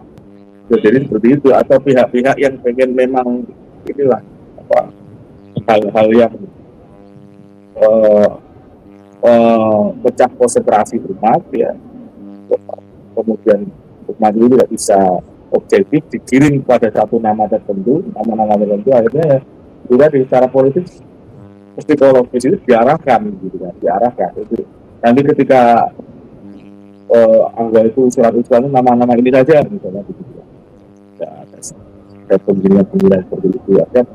Yang beredar itu bukan sesuatu yang patut untuk ini cermati secara serius, tidak patut secara serius ya. Yang lebih paling bisa dijadikan pegangan ya originalitas gitu, objektivitas tadi. Ketika sudah dikirim, sudah ada pemberitaan besar-besaran mengenai siapa saja yang di awal, ya itu netralitasnya juga akhirnya jadi terganggu di wilayah itu pastinya. Dan orang-orang seperti yang terlibat dalam konflik di kepengurusan ini ya, itu banyak kalangan untuk tidak dituju di depan, misalnya depannya tidak atau tidak calonkan lagi atau tidak dicalonkan lagi. Dan itu ya sah-sah saja, tapi selama ADART, aturan organisasi, konstitusi organisasi itu memperbolehkan, seperti misalnya juga Kemal Budi Muktamar itu juga ketika di surat pemecatan itu sudah satu periode juga beliau, walaupun tidak selesai, tapi satu periodenya tidak selesai secara penuh, tapi sudah kurang lebih 5 tahun. Karena selesainya juga secara organisasi beliau tidak pernah dibukti dan melanggar apa, dia tidak ada pelanggaran begitu. Dan itu sah-sah saja kalau beliau calon dengan mencalonkan diri begitu ketua umum. Dan ya semua ini tokoh-tokoh yang memang ini yang kadang ini ya, maksudnya di NU itu yang menjadi kritikan ya, itu orang misalnya ketika melihat organisasi di luar NU atau organisasi pemerintah, kontrol daripada kritik itu kan berjalan gitu. Misalnya seperti KPK mengejar korupsi sampai ke akar-akarnya, itu kan kemudian pemerintah itu dikritik ya, bisa-bisa ada pihak-pihak yang memposisikan diri menjadi penyeimbang. Di NU itu minim seperti itu. Orang kalau sudah dengan jubah kiai itu sulit, kiai saja sulit untuk kritikan itu muncul dari bawah gitu. Apalagi yang kabit gitu, hampir nggak tersentuh gitu. Nah ini yang akhir-akhir ini ada suara yang kemudian dari bawah itu mulai ada pembaruan dalam pemikiran dipicu oleh diskursus nasab ini, yang kemudian membawa aspek yang secara luas itu menjadi terbuka, cara organisasi juga mulai terbuka. Artinya sebenarnya kritik-kritik itu atau kritik-kritik seperti ini, diskusi ilmiah itu kan menyehatkan gitu kan, orang itu menjadi mau tambah informasi, tambah artinya mendapatkan wawasan gitu. Dan ini di NU itu sangat minim gitu, ada tapi sangat minim. Dan memang kecenderungannya tidak bisa lepas dari itu tadi, konflik kepentingan gitu. Susah untuk keluar dari kepentingan-kepentingan itu. Jadi bahasa-bahasa yang diterima oleh masyarakat itu jadi bahasa-bahasa yang ada jarak, yang di masyarakat yang jadi seperti apa, yang jadinya seperti apa, di PBNU seperti apa, itu ada jarak terus. Ada dunia sendiri, seperti ada dunia sendiri. Kita bisa misalnya lihat melalui media NU lah, yang kecil melalui media NU. Yang menonton media NU itu kan narasi-narasinya itu dengan narasi-narasi yang dalam diskursus nasab itu lebih ramai diskursus nasab daripada yang nonton media NU online gitu. Jadi kegiatan keorganisasian itu hanya secara internal akhirnya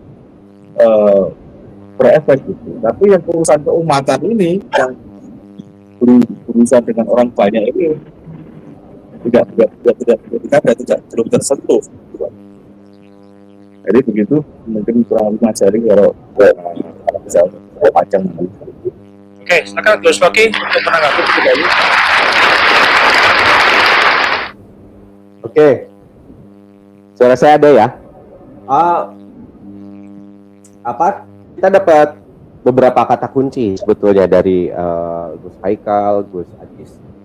Saya hanya akan mengafirmasi saja, menguatkan. Pertama soal hegemon tadi, bahwa Pak Alwi hegemon, bagaimana mereka menghegemoni secara cultural di sini, dan realitas bahwa PBNU hari ini kok kayak semacam untuk tidak menyebut menstempel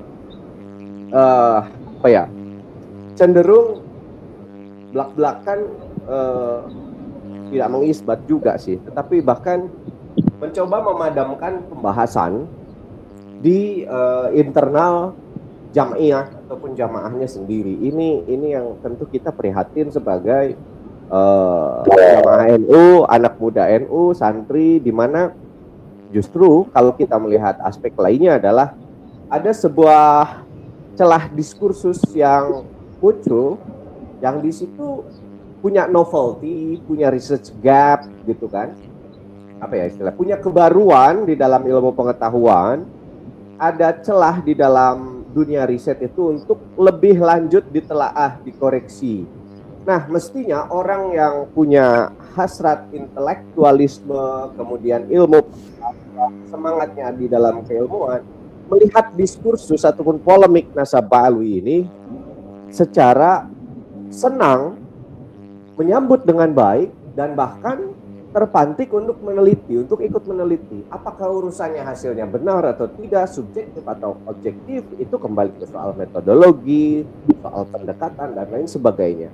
Tapi hal-hal demikian kan yang justru disampaikan di muka publik itu adalah satu bentuk ignorance. Saya agak cukup berhati-hati untuk tidak menerjemahkannya ke dalam bahasa Indonesia, yaitu sikap yang cenderung nggak mau tahu, menghindar, dan bahkan belum apa-apa sudah menyalah-nyalahkan para pengkaji ini. Itu kita tentu sangat menyayangkan.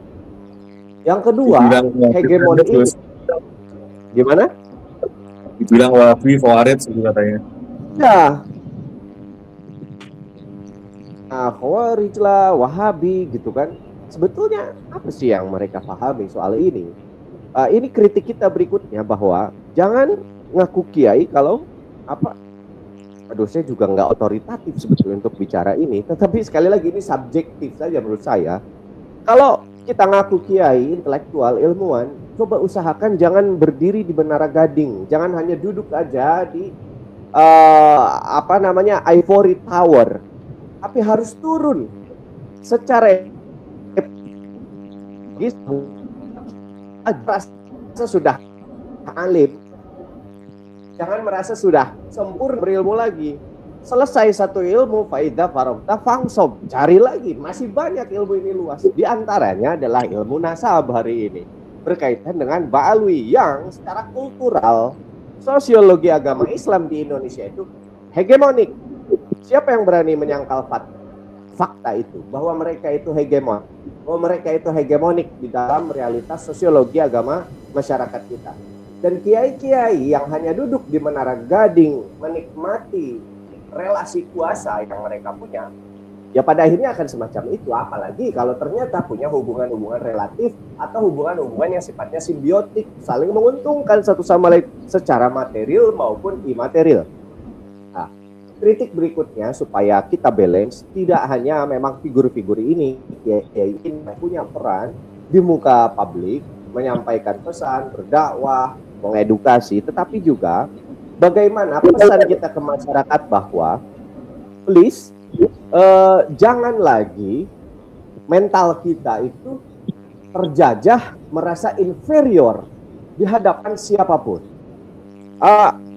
Kita masih menjumpai bahwa orang Indonesia kalau ngelihat orang Arab agak cung dikit, ke Arab-Araban, bewokan, jenggotan tinggi putih dan lain sebagainya, kemudian ngaku cucu Nabi, itu silau, itu merasa inferior, gitu kan. Merasa bahwa kalau dia ceprot lahir di Arab, genetiknya itu memang ke Arab-Araban, meskipun entah ada G padahal gitu, tapi lahirnya dekat ke Arab, yang mana di situ ada Makkah, ada Madinah, pusatnya Islam pada masa itu, di mana Nabi lahir, kemudian wafat di Madinah, kemudian begitu kan, seolah-olah mereka lebih paham agama, lebih otoritatif bicara tentang Islam. Ini kekeliruan yang sangat-sangat luar biasa yang harus disampaikan kepada masyarakat. Udah, jangan lagi ada begitu. Saya ingin berbagi satu cerita. Saya punya teman sesama PhD orang Indonesia di Canterbury. Satu ketika kita di masjid, kita nggak bareng ke masjidnya, saya terlebih dahulu ke masjid, waktu itu sholat asar apa ya, atau sholat maghrib, saya lupa. Nampaknya sholat maghrib lah. Saya udah sholat, kemudian selesai dan dia nggak sempat untuk jamaah masbuk gitu, akhirnya dia sholat sendiri. Kemudian ada satu orang, wajahnya ke Arab-Araban, fisiknya ke Arab-Araban, itu bermakmum, bermasbuk gitu ya, ke sahabat saya itu. Beres sholat, di lalahnya ada perdebatan.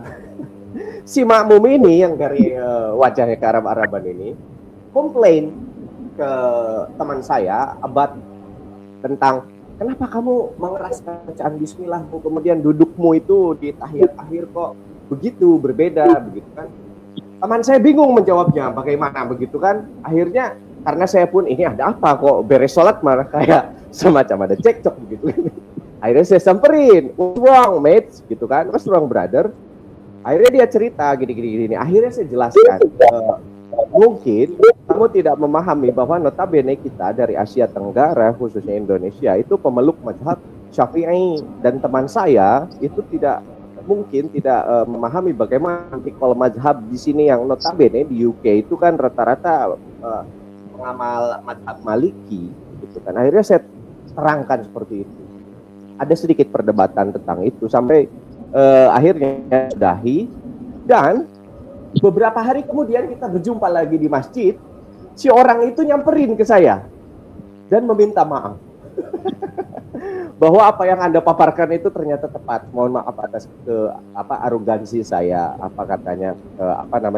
memaksakan pemikiran keislaman saya pada Anda, gitu kan. Akhirnya saya bilang, it's okay, kita sebagai orang Indonesia terbiasa menghadapi keragaman dan kita tidak membuat komplain selama itu tidak mengganggu satu sama lain. Kita hargai perbedaan ini. Bukankah inilah Islam itu berbeda sebagai rahmat. Yang penting jangan menegasikan dan merasa diri Anda lebih tinggi daripada kita. Jadi begitu.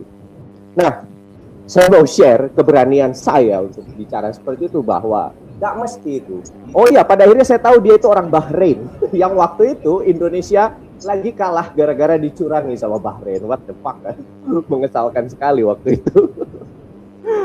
Artinya saya mau bilang bahwa jangan hanya jangan hanya karena Arab-Araban kemudian dianggap lebih alim, lebih pintar masalah keislaman. Dan mentalitas semacam itu mungkin lebih parah apabila di dalam konteks masyarakat Indonesia yang mungkin di dalam hal keislaman kurang teredukasi, kemudian juga merasa pede berhadapan di hadapan manusia lain yang secara fisik mungkin dianggap lebih bagus. Jangan pernah berpikir bahwa hidung pesek itu lebih buruk dari yang mancung, gitu kan. Itu orang yang tidak berpendidikan saja yang berpikir semacam itu. Mereka tidak mengerti tentang bagaimana tubuh itu oleh Gusti Allah dibentuk sedemikian rupa untuk menyesuaikan kelangsungan hidup si makhluk yang diciptakan tersebut. Tapi kadang media membuat bahwa kalau orang ke Arab-Araban lebih Islami, lebih otoritatif, secara fisik lebih cantik, lebih ganteng. Bahkan saya sangat jengkel ketika memang ada gitu kan orang dari Tarif Hadramaut Habib itu merasa lu kalian celengan cemat, ngomong apa sih lu gitu kan, so ganteng banget lu gitu kan. dan itu iya, itu menjengkelkan sekali, yang padahal juga bukan Arab-Arab banget ternyata. Dan sekali lagi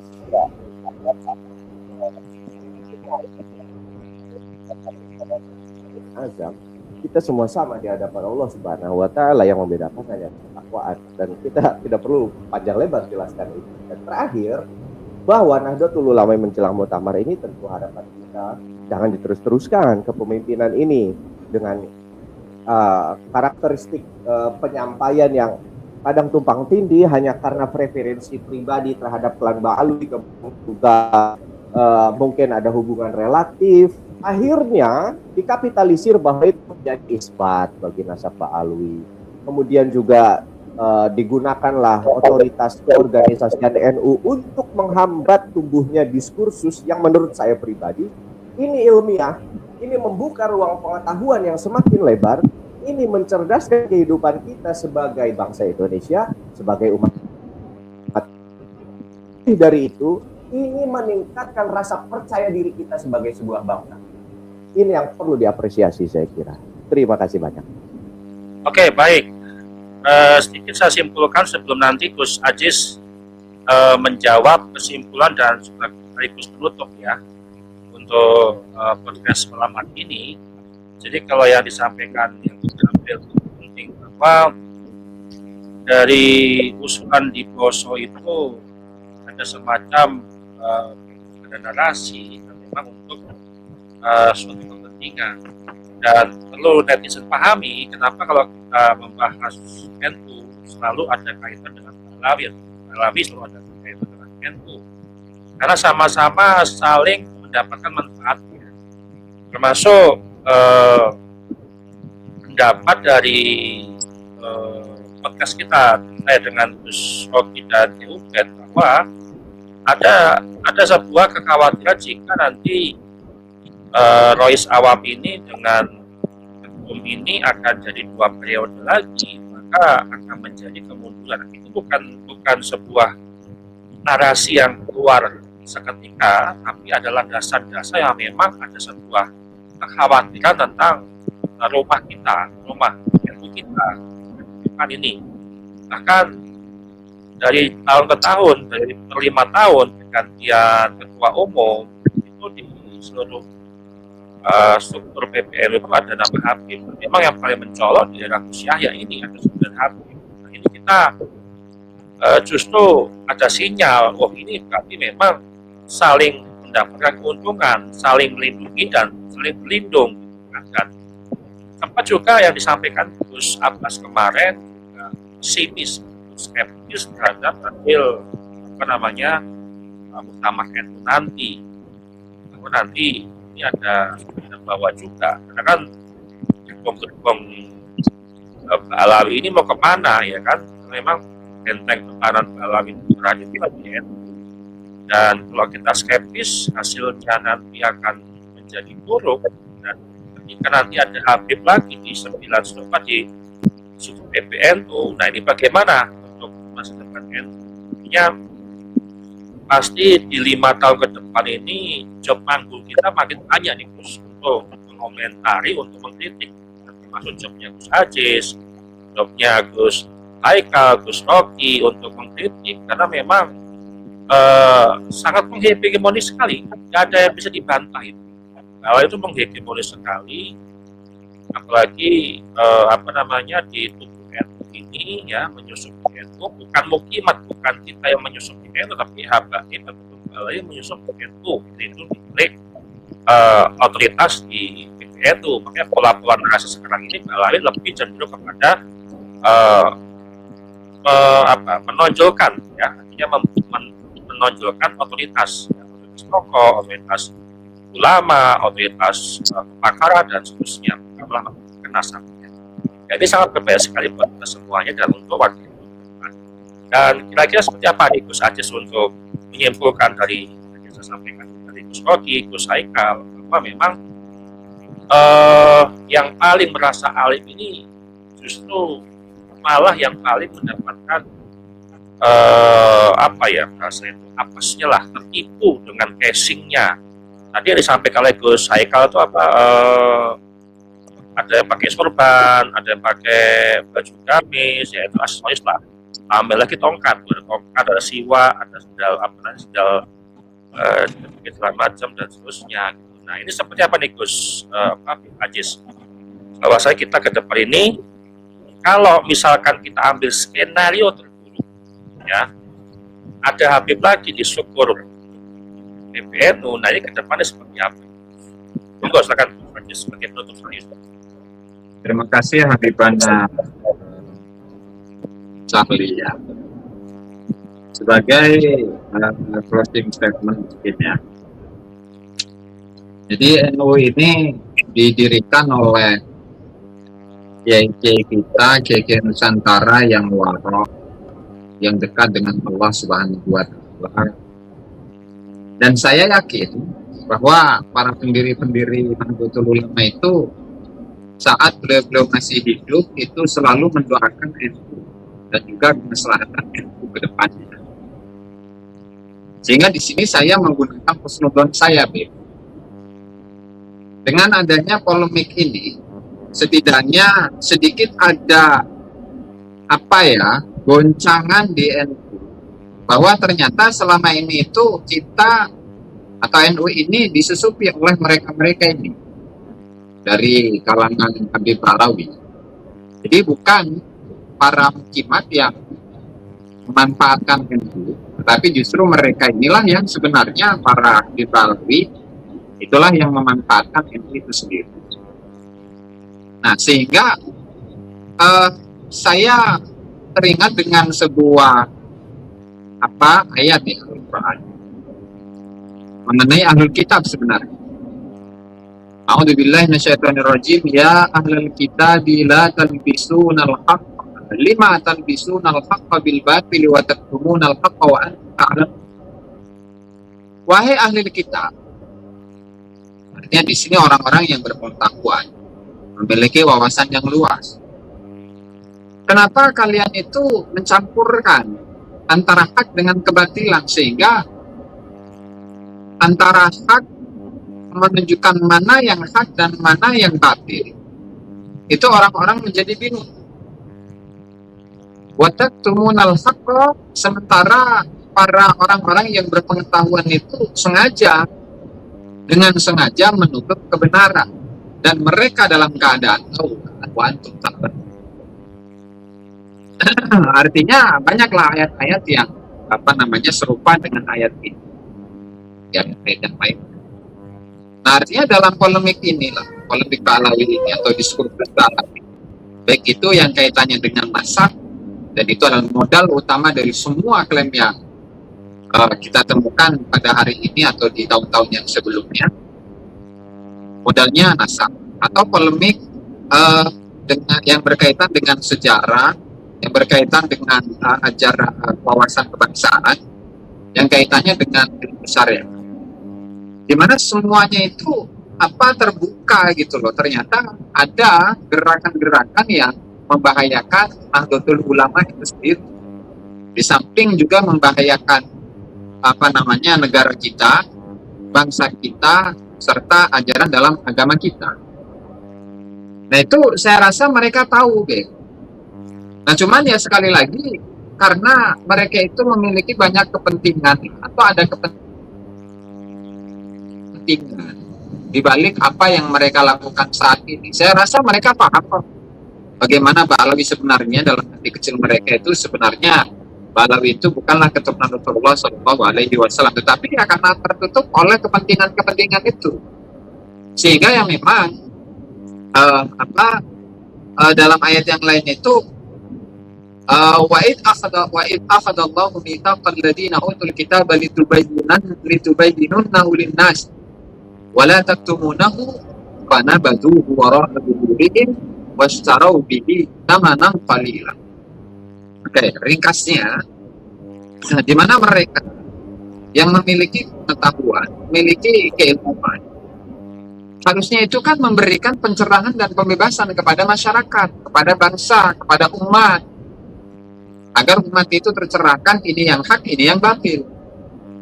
Nah, hanya saja karena memang ada suatu kepentingan, kalau dalam bahasa ayat ini, mereka membeli atau menjual ilmu pengetahuan yang mereka miliki, yang mereka kuasai dengan harga yang sedikit atau harga yang murah, sehingga pengetahuan dan keilmuan mereka itu ya dikesampingkan terlebih dahulu. Nah, ini kalau kemungkinan bahwa mereka memang tahu, mereka memang sadar, dan hati kecil mereka itu menyadari akan betapa bahayanya gerakan-gerakan yang memang ingin menguasai organisasi NU, atau bahkan menguasai negeri ini, atau menguasai hal-hal yang kaitannya dengan keagamaan di Nusantara ini, keislaman di Nusantara ini. Nah, sehingga sekali lagi harapan kita ya sebagai warga NU. Nah, tadi sudah banyak dijelaskan oleh Habibana Charlie, Habibana Rogi, dan Habibana terkait dengan tokoh-tokoh yang ada di NU. Kan saya sangat miris sebenarnya, Beb. Jadi ada satu semacam ceramah ya, atau kajian lah, kajiannya Ketua Umum PBN Gus Yahya, dan itu share atau ditampilkan di channel NU online itu. Nah, itu selama 4 hari kalau nggak salah, itu yang nonton cuma 200 biji, Beb. Bayangkan sebuah organisasi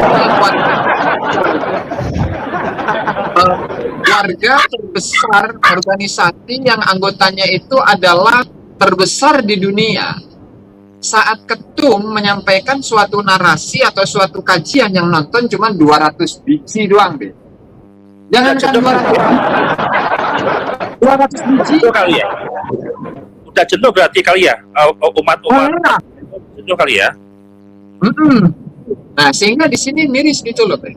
Dan ini kalau dibandingkan dengan konten-konten yang ditampilkan di Papa Zara Insight atau di Habibana Haikal, Habibana Rogi, itu jauh gitu. Sehingga di sini ada miris atau menyayat hati saya saat menyaksikan itu. Nah, sehingga begini, Beb. Siapapun itulah yang duduk di PBNU nanti, baik yang sekarang atau yang nanti ya. Ini saya akan menutup dengan sebuah makalah yang disampaikan oleh Al-Imam Syafi'i radhiyallahu taala anhu dalam sebuah syair. Beliau mengatakan, "Kullama addabani dahru arani nafsa aqli wa idza majdadtu ilman zadani ilman bijahli." Setiap kali pengalaman itu mengajariku, maka pengalaman tersebut memperlihatkan kepadaku betapa kurangnya akal dan pemikiranku serta pengetahuanku. Dan tatkala pengetahuanku itu bertambah, maka sesungguhnya itu menambah pengetahuan akan kebodohanku.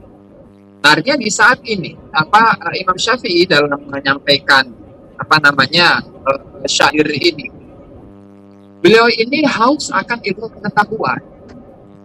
Beliau itu haus akan keilmuan.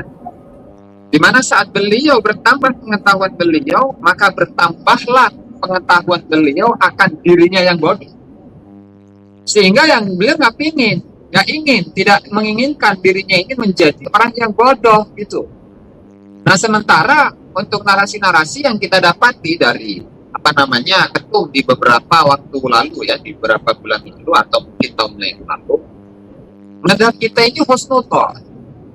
Nah, kalau madhab husnudzon itu kan pokoknya nyambung, pokoknya zuriyah Nabi. Ini kan sama saja dengan kebodohan.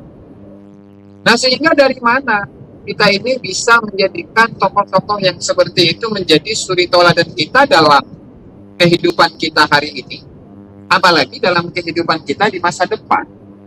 Hal ini tentu bertentangan dengan semangat dan ruh Nahdlatul Ulama itu sendiri. Nah, sehingga jangan kaget di saat sikap dari Nahdlatul Ulama, PBNU maksud saya, sikap dari PBNU itu seperti itu dan dilestarikan secara terus-menerus. Jangan heran nanti di waktu ke depan NU itu akan ditinggalkan oleh warganya. Artinya warganya itu sudah tidak lagi memiliki kecintaan dan juga menjadikan para tokoh-tokoh di PBNU itu menjadi suri tauladan ke depan. Dan ini tentu mengkhawatirkan gitu.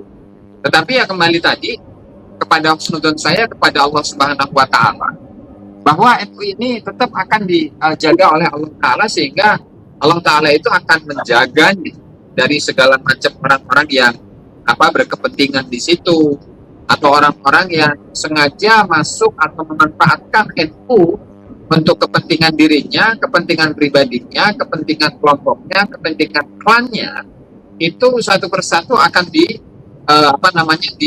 dibersihkan oleh Allah Subhanahu wa taala. Ini harapan saya begitu. Sehingga saya ini bukan benci kepada NU, bukan benci kepada PBNU, tetapi saya sebagai warga NU di akar rumput memiliki harapan yang tinggi untuk NU ke depan. Mungkin itu saja Beb yang dapat saya sampaikan. Mudah-mudahan bermanfaat untuk kita semua ya. Terima kasih. Wallahul muwaffiq ila aqwamit thoriq. Wassalamualaikum warahmatullahi wabarakatuh. Waalaikumsalam. Intinya kita ingin NU itu besar, NU itu ada perubahan besar. Ini memang harapan dari mayoritas akar rumput. NU hari ini harus berubah total, NU harus punya perubahan yang signifikan supaya tetap. Dan terakhir saya sampaikan juga, kita manggung ini bukan benci, bukan dengan kelompok rasis, bukan. Kita mengkritik terkait narasi yang merugikan umat, narasi yang membelokkan fakta, narasi membelokkan sejarah, terkait polemik nasab, entah kapan itu selesai, ya kita hanya mengkaitkan narasi. Apa yang mereka narasikan, ya kita kaitkan narasi. So, ya Alawi mengklaim Wali Songo Alawi, ya kita akan kaitkan narasi dan seterusnya lah, termasuk tadi yang saya di awal video ya, fatwa dari Islam, ya kita akan narasi, karena itu menghegemoni sekali. Baik, terima kasih teman-teman atas waktunya, dan sekali lagi subscribe, like, share, dan komen channel saya Zara Insight, kemudian channelnya Sulepatan, kemudian channel Kusrokil Syam, wabil khusus terhadap Bib Haji Jazuli ya, kurang 7.000 lagi subscriber itu mendapatkan silver button. Kita dukung sama-sama channel Gus Aziz Jazuli gitu kan. Justru malah kebanyakan channel yang re-upload yang sudah mendapatkan silver button ketimbang channel yang punya narasi dan punya kajian gitu ya. Baik, terima kasih teman-teman. Kita akan kembali lagi di episode berikutnya. Kita ucapkan Assalamualaikum warahmatullahi wabarakatuh. Waalaikumsalam warahmatullahi wabarakatuh.